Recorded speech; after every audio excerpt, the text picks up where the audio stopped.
கிச்சனுக்கு வணக்கம் ஃப்ரெண்ட்ஸ். இன்னைக்கு நம்ம பார்க்க போகிறது இந்த கிளைமேட்டுக்கு வந்து அடிக்கடி எல்லாத்துக்கும் ஜலதோஷம் முடியும். ஸோ அதை சரி பண்ணுறதுக்கான நம்ம தூதுவளை துவையல் வந்து எப்படி பண்ணுறதுன்னு பார்க்கலாம்.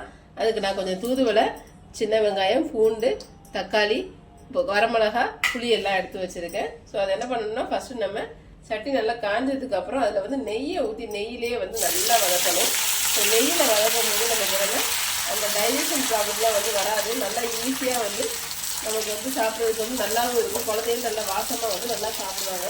இதை நல்லா வந்து ஃப்ரை பண்ணிக்கிறீங்க.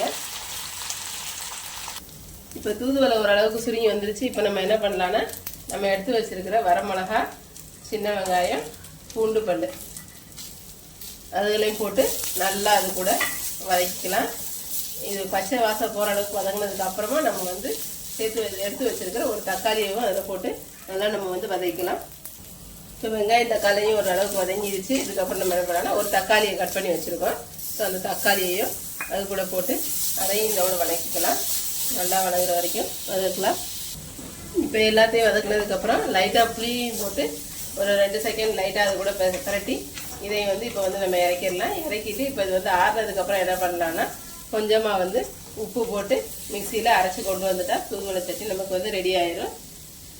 இப்போ ஆறுனதுக்கப்புறம் மிக்சி ஜாரில் மாற்றியாச்சு. அது கூட தேவையான அளவுக்கு சால்ட்டை போட்டு மிக்சியில் அரைச்சி எடுத்துகிட்டு வந்தால் இப்போ நம்ம தூதுவளை துவையலை அரைச்சி எடுத்துகிட்டு வந்துட்டோம். இதே மாதிரியே நீங்கள் செஞ்சு பாருங்கள் ஃப்ரெண்ட்ஸ். செஞ்சு பார்த்து எப்படி இருக்குன்னு மறந்துடாமல் கமெண்ட்ஸில் வந்து கொடுங்க. Thank you friends. அடுத்த ஒரு நல்ல ஒரு வீடியோவோட நான் வந்து அடுத்து உங்களை பார்க்குறேன். Bye friends.